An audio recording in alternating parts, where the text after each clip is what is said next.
Good evening, everybody. Welcome to a political talk show here on WRMN 1410 AM, downtown Elgin, Studio 14.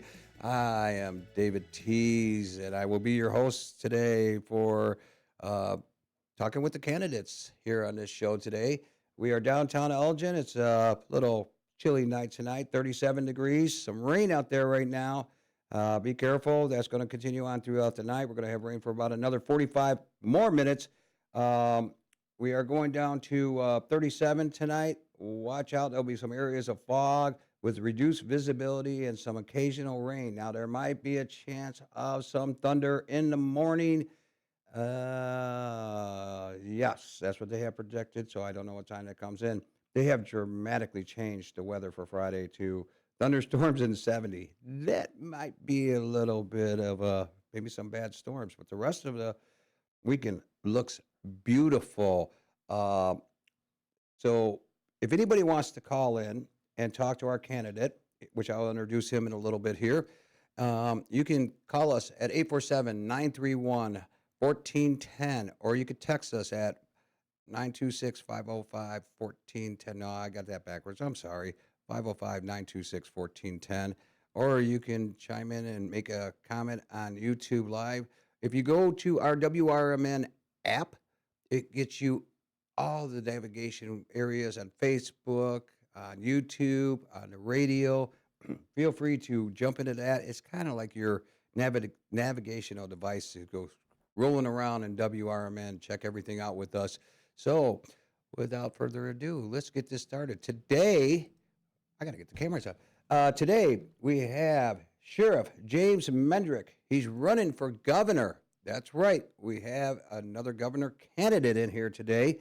And a little bit about James Mendrick. He is a DuPage County resident for over 30 years and an active community member of the county. Attended Downers Grove South High School. Married to his high school sweetheart, Cindy. And Cindy is in the studio, right? That is Cindy over there? Okay, I'm bad with names. And they have two amazing young boys, Colin and Connor. James Mendrick has had over 50 endorsements as a DuPage County Sheriff. That is right. He is a DuPage County Sheriff. Since taking office in December 2018, Sheriff Mendrick has partnered with the DuPage County Health Department to institute medicated assistant treatment for inmates fighting opioid addictions and promoted the use of Deterra drugs. God, I don't even know the name of this word. Deactivation pouch systems. Okay, deactivation pouch systems. Am I right there, James? Okay, to keep. I'm going to turn your mic up. Okay, now your mic's up. Okay, to keep dangerous medications out of our medicine cabinets and waterways. You also have a program for people incarcerated that are wearing gangs to get them into trades, teach them the education of being a carpenter, a plumber, electrician, HVAC guy. Is that correct? That is correct. Okay, great. And David, thank you for having me on today. Thank you for coming. Yeah. So you're running for governor. Mm-hmm. That's a big job right there. And your lieutenant governor is Dr. Renteria. Dr. Renteria was my one and only choice. Yes. I thank the good Lord that he accepted because I didn't have a second choice. I chose Dr. Renteria because he's a real person. He's not a politician. He's a community activist. He's a disabled veteran.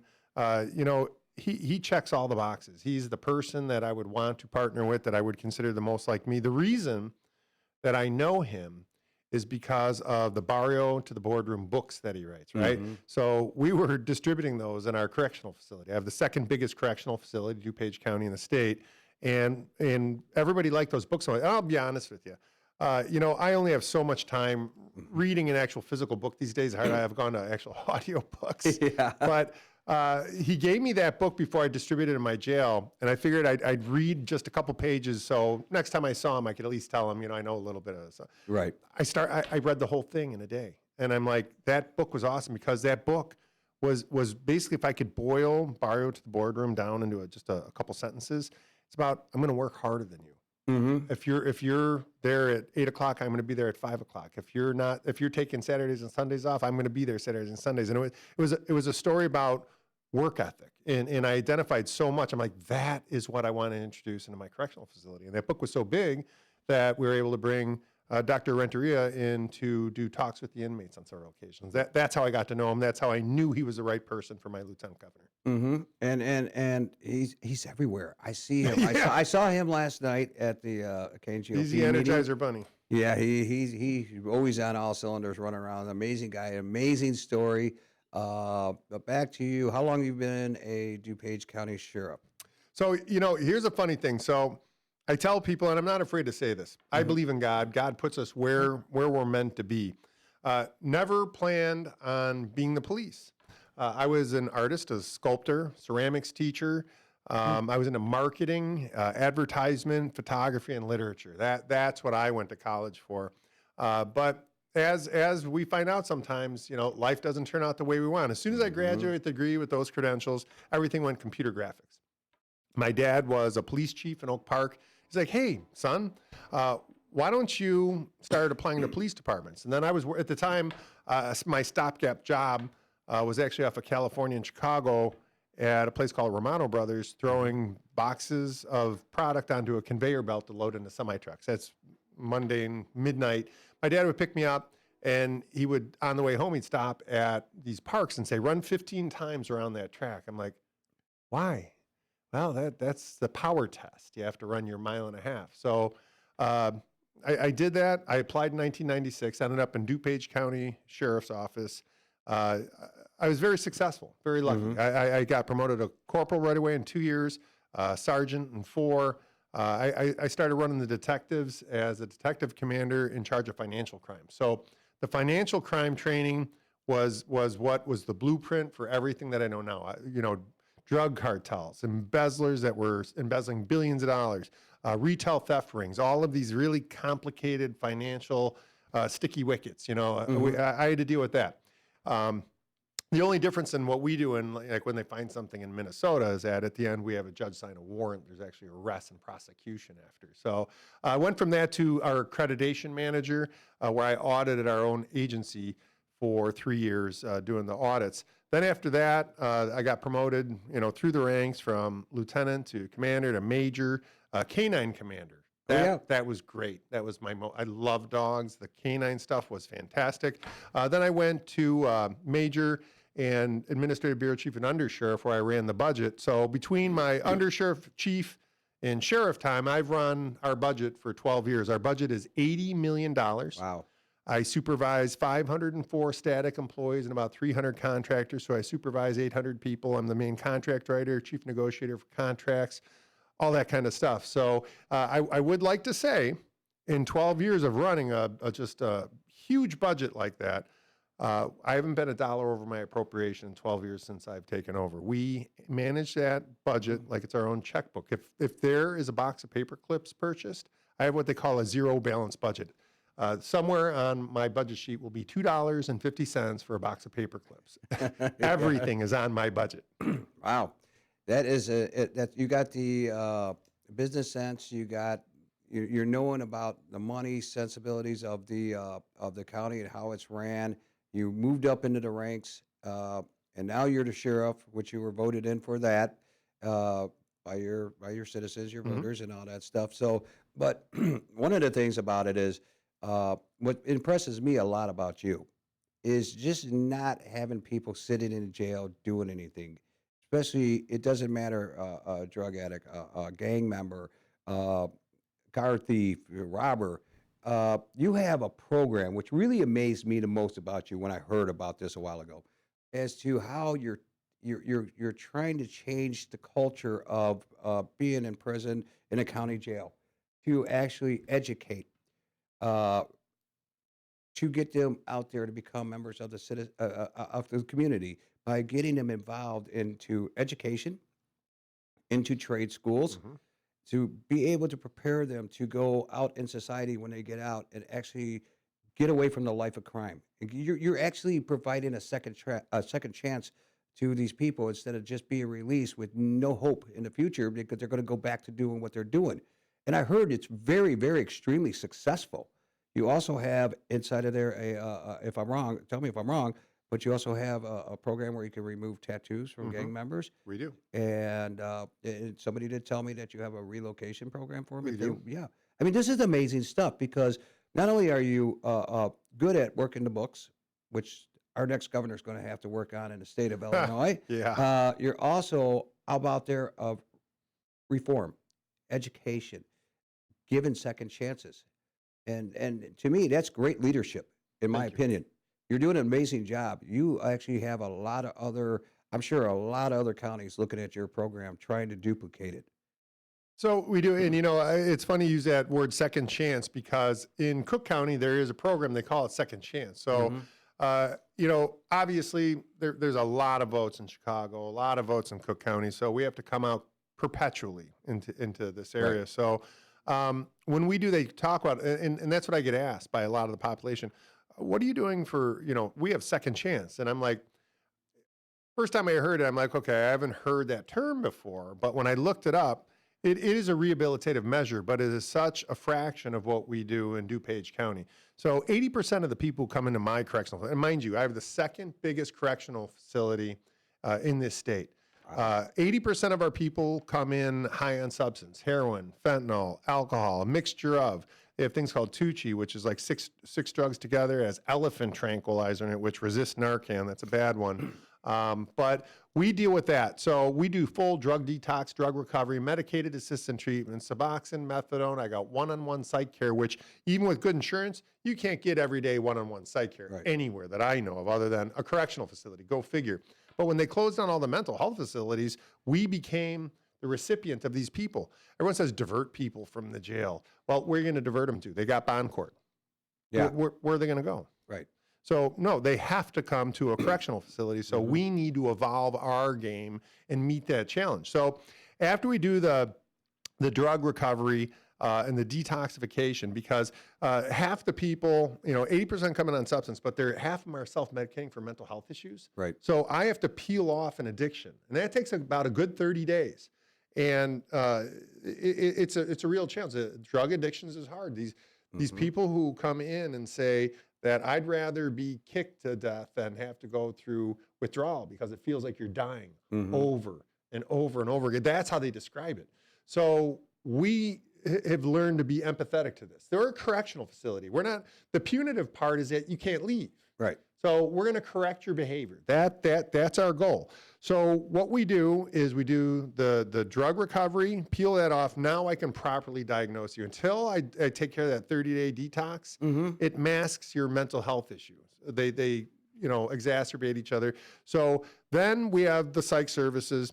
Then we have 200 counselors that educate, treat, and teach 80 courses per week. Then we do the gang tattoo removal. We offer that, which is also morphed into taking off human trafficking, branding, cut marks, injection ports, bullet holes, all that kind of stuff. Then we go into vocational job training. And in the interim, half our people come in with no GEDs. We do GED training too, Wow. make sure you have the GED, because then we're slapping college on you.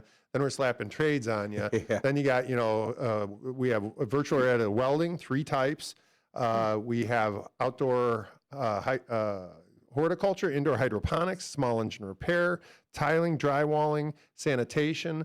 And you know what? We didn't get COVID for 2 years because of our sanitation program. Kept our place so Yeah, there clean. you go. Also, we jacked up our HVAC system, externally vented our air, had 19 negative pressure cells, externally venting that air. And we had an incubation floor that anybody new to the environment would do 15 days before going into population. And that's how you control virus. The masks were fake.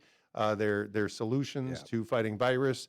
We're not real. We used real science, and we're the only jail that got through COVID, and it was because of the jail training program. So by doing that whole continuum of care, we've brought our recidivism rates down from 75 to 15%, and those opioid numbers down from 90 to 20%. Wow. So we teach this now nationally in Washington, D.C. every year, and IDOC and some of the collar counties are starting to come in for tours, and they're starting to imitate our programs because what we're doing really works. Yeah, and you're getting great results, and the whole thing about it is right now, our people down in Springfield, it's like they did a safety act, And that Hmm. was for, no cash bond. It was like, okay, you get arrested, you get walk right back out the Yep. door and commit the crimes again. So yeah. And that doesn't help it to reform, Well, somebody to give them hope to get out of that life. And that's that's what they didn't care about. let me tell you how right you are there. So with the Safety Act, they bring that in. And all that stuff I just talked about, Right. rehabilitation, jobs, training. We bring you back to your family. We have Suits for Success, where we give you suits so you're doing your job. So think about that. I come in, I'm illiterate. In a 2-year period of time, I get a GED, college training, credits, an education, a trade, and I'm orating written reports about small engine repair. 2-year period of time. What are they doing with our kids for 12 years in school? If I can teach high school, college, and vocations in 2 years, Yeah, right. and they come in, they can't read.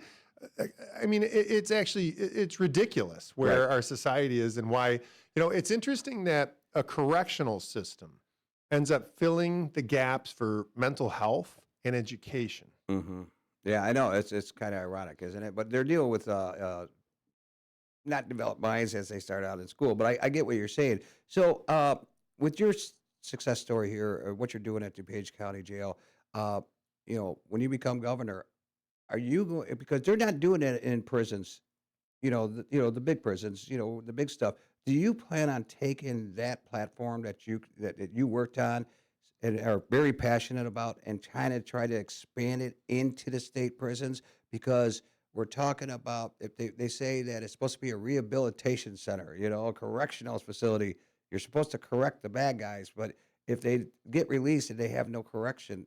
Man, you hit the nail on the head. Okay, so yes, that is the entire goal. That's why we teach it nationally. That's Hmm. why working with IDOC, for every $1 that I spend on rehabilitation, I save about $19 in incarceration costs. I'm probably estimating saving about $10 million a year in or DuPage County just in Right. incarceration costs. It's very expensive to house somebody, pay for their medical. Medical is huge. Yeah.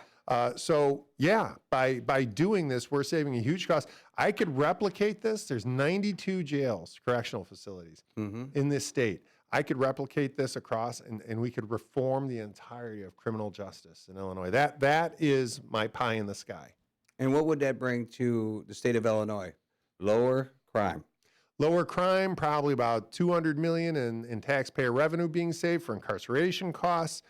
Transforming your criminal population into vocational workers. Hmm. 'Cause I'm telling you, love my son to death. He's 26. He just got his degree in master's in economics and all that kind of stuff and financial. No job path. Right. There's no definitive job path. He's applying to hundreds of places to work. He's a really smart kid, really good grades, but it's going to take him God knows how long to get a job. What we do is we go ahead and we talk to the unions. What jobs are you deficient in? We find out, okay, it's welding, it's tiling, it's drywalling, it's sanitation. That's what we train. We're about to open a barber shop. Right. I mean, Yeah. we're filling gaps that exist. So when our people get out, and by the way, I gotta say, I gotta brag a little bit. We just Yeah. got a $650,000 grant from College of DuPage last week to perpetuate these programs for another 3 years. Wow. That's good. Everyone's Amazing. realized what we're doing works, and we're filling the job market, and we're taking our walking crime waves and turning them into vocational workers. I Right. mean, I don't even know how to quantify that cost savings, where you're taking what used to be a criminality factor, and now they're working every day for 8, 10 hours and making money and paying taxes, get their homes back. They're back with their families. Yeah. I mean, the thing is, what people have to realize, having the second biggest correctional facility in the state has taught me that 20% of the people in there are rapists and murderers, and they're antisocial. They will never be able to conform, most likely, to society. There's just too much to unpack for a facility like ours to actually Right. change that. But 80% are good people who made a mistake. Yeah. And a lot of them, if you kill the substance, you kill the criminal.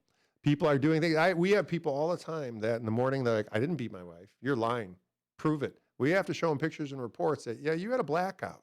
Yeah. You may not remember what you did, but you did some stuff that landed you in jail.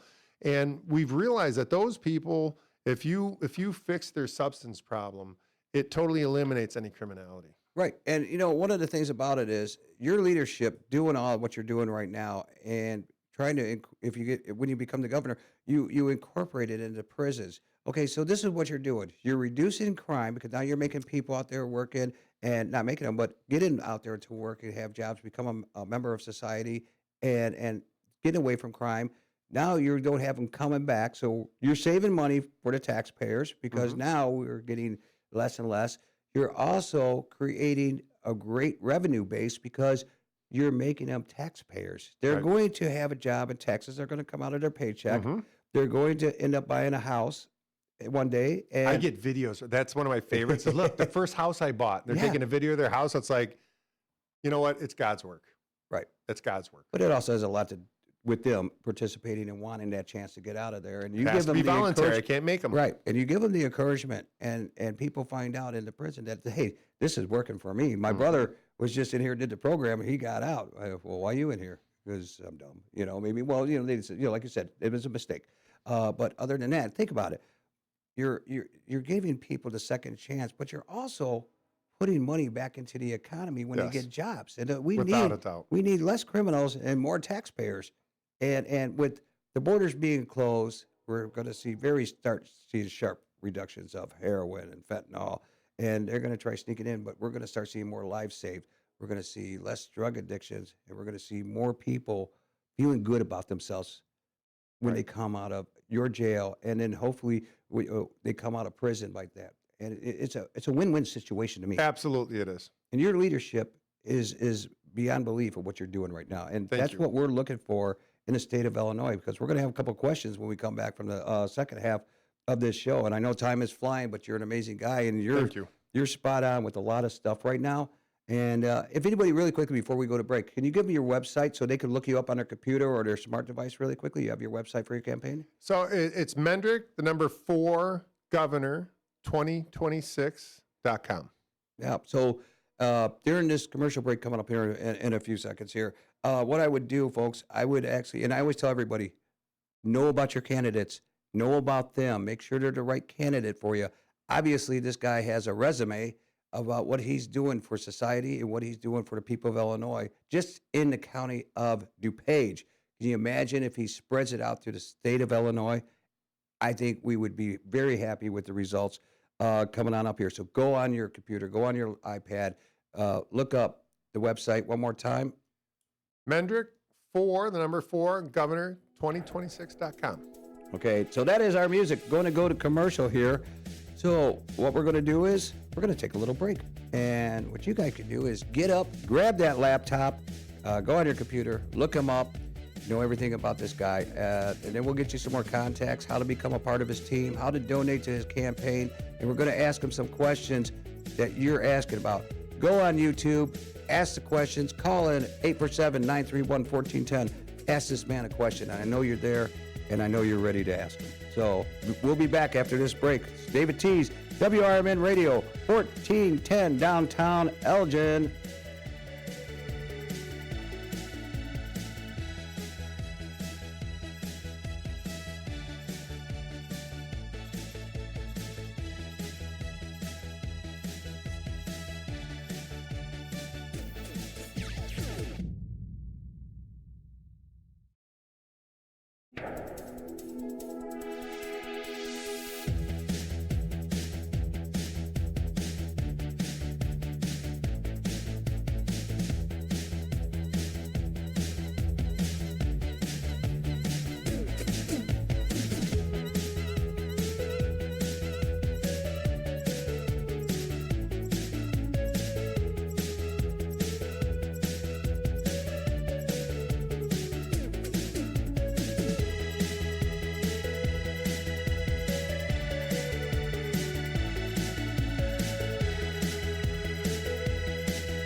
Hey, everybody. Sorry about that. We are back. I didn't know the commercial was over with. I was too busy talking to this great man here that I have sitting in the studios with me. We actually have Sheriff James Mendrick in here. We got him on the camera now. He is running for governor. And if you listen to the first half, we got some callers. So if you listen to the first half, we're going to take some callers right now. So we're going to take the first one that showed up here. Hello, caller. Who are we talking to? Hello, caller. Hi. Yeah. Oh, it's me. Okay. Yeah.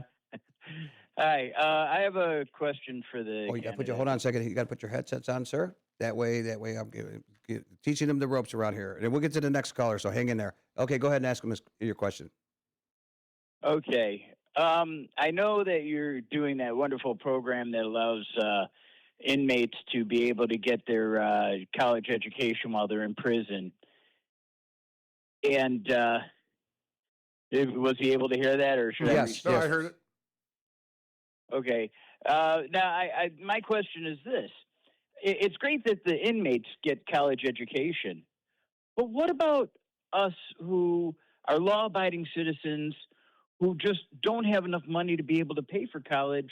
Do we get ourselves put in prison so we can get that free college education? Or do you have some kind of a plan to allow for free college education for regular law-abiding citizens who've never even been to jail? So I wish I had control as sheriff to influence our educational system, but I don't. But regardless, just so you know, in everything that I described is at no cost to taxpayers. It's College DuPage that pays for it. We do a memorandum of understanding with the college, and this perfect time to ask this question. Just last week, I got $650,000 more dollars appropriated to us through the college to perpetuate these programs for 3 more years. There are federal grants and there are monies that are being given to colleges to do with what they wish. And the college has chosen to assist in criminality because it stops recidivism, right? Instead of having these walking crime waves, you've got vocational workers. So it has a societal benefit by working with the correctional facility. But it's not coming from the sheriff's office, it's coming from the educational system. So if it wasn't being spent on us, it would be spent on some other college program, whatever they deemed it worthwhile. But they choose to work with us and assist us in our programming. So we're at the benevolence of College DuPage. We're actually a satellite of the college within my jail. We just let them build a college. They said, we want to build a college in your jail. Okay, no problem. It has nothing but benefits. It stops crime. It stops people from getting carjacked. It stops, your routine crime as a police officer for 30 years. The thing that I disliked the most was have to deal with the same person Right. over and over and over again. So, and again, I go back to the economic benefit that for every dollar we spend on these programs, we're saving 19 in incarceration costs. So there's $10 million. You talk about taxes and money and all that. We're actually saving $10 million in money that we'd spend on housing people. See, and I equate this to 2 things. I run an $80 million budget. I have 504 static employees, 300 contractors. I supervise 800 people, and 85% of my budget is people. Right. It's the people and benefits. So now you go to incarceration. What's the most expensive? People and benefits and medical. So what's the most expensive way to handle it? A sanctuary state where we're doing billions of dollars to house people, educate people. You want the wrong way to spend college money? How about the $2 billion promise now that we are going to pay for college for illegal immigrants? Wouldn't it make more sense to take your previously incarcerated people who have been a burden on society and make them into graduates with jobs instead of our illegal alien population? I do not understand it. And to his question is that money that you just said that they're going to spend on illegal immigration. That's for where it goes education. instead. Well, why can't they? Yeah, why can't push that towards, like he just asked, you get a free college Previously education for incarcerated people. are still citizens of the United States that deserve benefits before people who are here illegally. Exactly. But like the regular citizens, he's kind of like questioning, well, how do we get a free education? And that's one of the things, like if you look at the fact is, sir, and there are programs in colleges like ECC and McHenry College and all of them, they have free education for people with low income, especially in the military. We're one of the states that allow free education. All you got to do is go to ECC. You want a different job, you want a free education, and you can't afford it. Well, you go in there and you apply for their grant because they have over 2 to 4 million, not billion, $1 million in grant money for that program. But it's a don't ask, don't tell policy, and this is money that comes from the state and the federal government, and they don't want you to know about it because then they don't have to spend it. Right. So And yeah. now the stuff that's provided currently by the state through ECC, that's done by our current governor, correct? Well, that is actually past administrations. That's been going on for many governors besides just ours. The ECC's had this program, and so has McHenry College, and it's a lot of community colleges throughout the state of Illinois do this. This has been going on for a long, long time before him. It probably was Ron, or we could go back to Edgar. We could go back to previous governors. They've all been there. Okay, it's just that as the economy gets a little bit better and population grows, it's a little bit harder to get that, but they're still getting the money. It's there. You just got to ask. Now, you mentioned population too. And if you look at our population, last census, we lost 800,000 citizens. Mm-hmm. So you want to talk a money loss about where we need to repair things and how we can recover everything? We may be able to reduce rates at colleges and schools. Right. How about we deal with the sanctuary city policies? I mean, what we're doing there is obscenely expensive. So take 1.6 billion on the hook for medical still for illegal aliens. Right. We have $740 million we just spent on housing and link cards. $2 billion for college education. Do you know that 80% of now ER visits are non-emergency? Right. And ambulance runs go from, what used to be $400 a run to about $1,400 a run. So it's straining the system. So just what I described to you. Oh, and the $2 billion that we don't get in grant money anymore because we're violating federal law. When state law and federal law conflict, the federal law prevails. What I just described to you could buy 4 Bear stadiums. Yeah. So think about that. They want $850 million. I think Indiana trumped us to, no pun intended, trumped us to $1 billion that they would buy the Bears away from us for that cost. And the $1 billion was just for the basic cost of the illegal immigrants last year in 2025. So give up 1 year of sanctuary state, and we could buy that whole stadium that would make money. That would have Super Bowls, that would have UFCs, that would have concerts, that would have raising taxes, and jobs, all the jobs it would generate, and I could reduce your property rates by 20% with that same lump of money that we had saved just from paying another additional society. Think about this: if we lost 800,000 people in the last census, and we've gained, how many illegal immigrants in that amount of time? There were about 750,000. Isn't it a coincidence that we've lost 800,000 taxpayers to almost 800,000 people who are dependent on the government for food, for medical, for education, for housing? That's a force multiplier that is draining our economy. There's no way to get around this, that if we want to recover our economy, it has to be Illinois first. Illinois says, J.B. Pritzker calls the illegal immigrants his people. Yeah. That's what I call the citizens of DuPage, my people. Well, caller, that's the answer right there, because the fact is this money could be shifted into what your question was about free education, lower taxes. We're paying a lot. But we got another caller. Thank you for calling in. Thank you for the question. Thank you. And have a good day. Thank you. Take care. Bye-bye. Hello, caller. Who are we talking to? Yes. Good evening. Good evening. Can you hear me all right? Yes, this sounds like the Dutchman. Well, it's not the Dutchman. Oh, okay. Thank you, Sheriff Mendrick, for all you do. Dave, thank you for having the sheriff on. I have a quick question for the sheriff. Sure. Sheriff, you've been in the policing world for about 30 years. Sheriff for, I don't recall how many, but 30. I'm going to presume 30 years. I'm going to presume you know hundreds, if not thousands of people.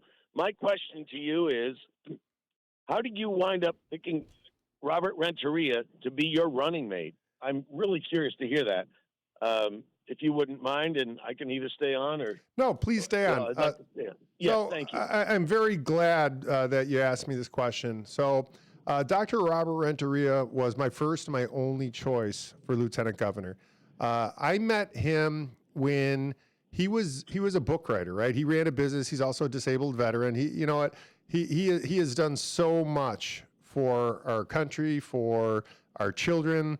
And, I met him when he showed me his book, and we were talking about bringing it into my correctional facility. Again, I have the second biggest correctional facility in the state, and I read the first 3 pages of the book, basically just so the next time I talked to him, I could tell him I at least read some of it and understood it. I got hooked. I read the entire thing in a day and a half, and when you summarize what that book is about, it's work ethic. It's work harder than everybody else. Apply yourself. Be earlier than everybody. If you're not early, you're late. Work. Jobs. And it fits so much into my curriculum for my correctional facility that I started to distribute from the barrio to the boardroom. That's the book name. Into our correctional facility. And then the book was so well received within my correctional facility, I'm like, I got to have this guy come talk to the inmates and do, basically like motivational speeches within our jail. And those were so popular that I just became infatuated with his whole strategy of helping kids, he works with Papa John's. They have a really nice thing where you're giving kids pizza. I spent an afternoon once with the doc about 6 months ago, and I think we handed out 200 pizzas to impoverished children. And I mean, what a good feeling that was. He's a public servant. He's not a politician. I'm not a politician. I really don't like politicians. I work for the government. I know not to trust them. But Dr. Robert Renteria is a good man. He's turned into a good friend, and I'm just glad he said yes, because I had no backup. He was the only one that I thought would complement my campaign. Well, I thank you. I believe I've Googled him, which blew my mind. It was page after page after page of information, Mm-hmm. and the gentleman, he tends to not wave his own flag, which is he's humble, and I would implore anybody who's going to be voting, and please, folks, if you're out there and you can vote, you must vote. If we're going to get rid of Pritzker, you must vote. But Google Dr. Robert Renteria and tell yourself, this guy, yeah, he deserves to be there. You both are awesome individuals. I appreciate your service, your commitment to the state of Illinois and the people of the state, and hopefully you can win on March 17th. And again, folks, you must vote. Yes. Don't bitch if you're not going to vote. Excuse my language. Thank you, both of you, David and Jim. Have a great night. Thank you. Thank you for your call. You're welcome. And you know what I consider that? You know what I always tell people about a Pritzker third term? I always ask the question, how do you feel we'd be doing right now if Kamala Harris won the election? Oh, God. Oh, yeah. I mean, I've asked that question, too. Oh, but in Lord. Illinois, that's a third term of J.B. Pritzker for us. It's the same thing. It's the same thing. But, okay, so one of the questions I have for you, because I know we're going to be running out of time, I want to get you your platform here, but I'm going to touch on, we already talked about how you're reforming crime, okay? So trying to make the streets safer by getting rid of, get people to be reformed. And hopefully you take that into the prisons when you're governor. The other one, taxes. People are really, really frustrated. Every day, it's just like there's a new tax. We're going to be taxed for breathing air. I know. And what are your plans when you get into maybe try curving that down? Oh, yeah. But definitely put a stop to it. So here we go. I'm going to rip through a whole bunch of stuff. Go ahead. So I'm going to start, again, the sanctuary state. I already went through all that. That's billions. Oh, so we got that. So your next thing, non-governmental organizations, NGOs, right? So that's another way we're funneling billions of dollars out of taxpayer control into special interest groups. I mean, Guitars Over Guns, $2 million. I mean, really, a highway commissioner's Little League team gets $600,000 in NGOs. Lincoln College got $500,000 in NGO. That's where I got my 2-year degree. They've been closed since 2023. Yeah. So we're watching this, and I love watching the Republicans complain, they can't be FOIA'd or audited because they're NGO. I write contracts for a living. Yeah, right. One sentence: must accept audit if you get the money, must give performance metrics. So if I give you $100,000 in an NGO, I give you 25, and then in 3 months we have a conversation. Performance metrics. Did you do what you were supposed to with the money? If not, you're done. If you did, there's another 25. We're going to talk in 6 months. Performance metrics. That could be written in any contract. The fact that they don't write performance metrics and auditability into NGOs means they don't want them there so they can cheat, just like the voting. I'm telling you, they terrified me with that too. They don't ask for IDs because they don't want to ask for IDs. They want it to be open. But back to money. You have the local government distributive fund, right? That's your income tax portion for every mayor and village manager across the state. That's how you do your road repair, all your infrastructure fixes, all that kind of stuff. So J.B. Pritzker has knocked it all the way down to 6%, and then he wants to freeze it and then make that permanent. So now locally, and I'll tell you, your roads out here suck. Yeah, thank you. I noticed that too. I'm just saying. I know. But don't feel bad. It's everywhere. Yeah, and it it's a is. statewide problem. Bridges, infrastructure, roads, potholes, all that stuff. But when you don't have your local government distributive fund, your income tax share is knocked down 40%, then they can't fix that stuff. So Right. now I'm going to ask the state, hey, I need my roads repaired. State, you handle it. Well, now you're in the motor vehicle fuel tax where J.B. Pritzker, and let's precursor that. In 2016, there was an amendment saying you can't take money out of that. It's solely for road repair. That's your Right. state methodology. Same with the local government distributed fund, but the state level, and you can't use that money for that. Well, 6 months ago, he swept $308 million out of that fund. And when I question it, I'm told, oh, no, you can sweep it because it's interest. Well, okay, I'm a budget guy. If you sweep $308 million in interest, that means you're not spending the capital. Right. Which means I'm not fixing your roads statewide. There's no cranes in Chicago anymore. No. They're all gone because they're not doing any work. They're freezing labor. And you know what? You know why? Guess who's getting that? The illegal Yeah, aliens. yeah, exactly. There you go. They got to pay for this big problem that they have. Right.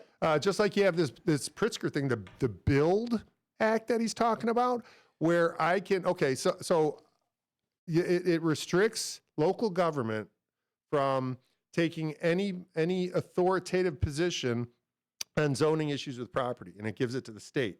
And if you have an inspection and you don't do it fast enough, they can send a third-party state inspector in to expedite the inspection so they can build. Now I'm going to translate that, right? Yeah. Your next door neighbor sells their house. Somebody buys it. They don't need your local approval. It's only state approval to build an apartment complex next door to your house. Really? Wow. Without any authority from your local government, and the state inspections will take care of everything. Guess what that's for? Section 8. How do you distribute 750,000 people throughout a state? Apartments. There you go. Yep. That's how they're going to solve their problem of housing for the illegal immigrants. Our whole economy is going for foreign populations. Right. I'm watching all of this get trashed, and let's go Medicaid. The Department of Family Services was just delivered a FOIA that said, how many of your people are you giving Medicaid benefits to that don't furnish Social Security numbers? If you don't furnish a Social Security number, guess who you are?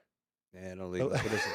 Okay. There you go. 22,000 people at 11,000 a year, $242 million. Okay. Well, this is what we're going to do. I said I'm going to turn the time over to you, and I'm going to put your website back up here so people can watch you. Would you please do what you do when you go and speak to people as to why they should vote for Sheriff James Mendrick for governor of Illinois? And I'll get that up and going. You have the floor. Thank you, David. Thanks again for being on the show. My name is James Mendrick, DuPage County Sheriff, running for Illinois governor. I'm the one who is not going to be political. I will rule public safety. Safety is supreme for us, and we need an emergency manager right now in Chicago, in Illinois, in our small towns, our big towns. I have built agricultural panels, voter integrity panels already, 2A panels. I am a mouthpiece of the citizens. I have 30 years of police experience, budget experience, investigative experience. I have learned how to dissect a budget and find out where the money was spent. That is my strength. I will definitely make this a safer state, and I will keep, I hate to say it, I will make crime illegal again. I will, and then if you want me to run through the things, I don't mind telling people I believe in God. I'm pro 2A. I don't believe that a FOID card gives you your constitutional rights to carry a gun. I believe your Constitution does. I believe in school choice. I believe in homeschooling.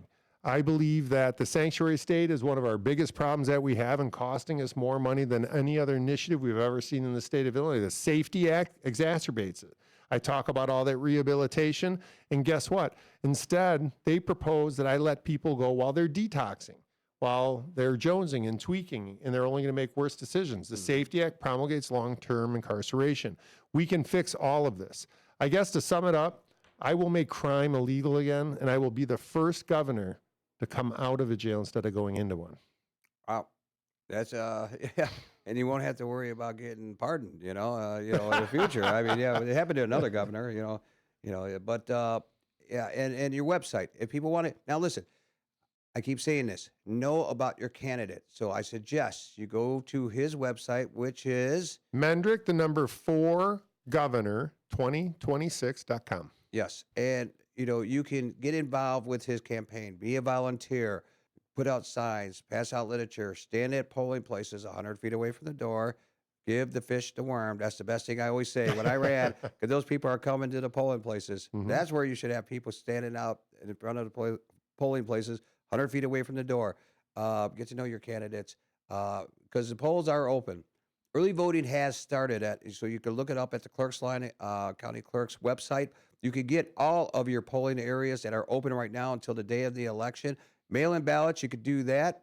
If you need assistance, feel free to reach out to your local township, Republican or Democrat party. Sorry, I have to favor both sides to do all that stuff, but they can help you assist. And Dave, one thing I want to throw in really quick Sure, go ahead. is that I have been endorsed by the Illinois Sheriff's PAC. So I have the backing and endorsement of all the sheriffs in this entire county. That is who trusts me, is law enforcement trusts me to keep you safe. Yes, and I have a Back to Blue flag underneath my American flag. It's an American Back to Blue flag. Every day that sits out front because I back my blue, because without them, this place would be Gotham City. I'll tell you, the state would be Amen. Gotham. That being said, but yeah, know about your candidates. Donate, help them out. If you want to join on, go to his website at Mendrick, the number 4 governor 2026. .com, and I'll tell you what, or reach out to him. And Brendan, I know you're listening.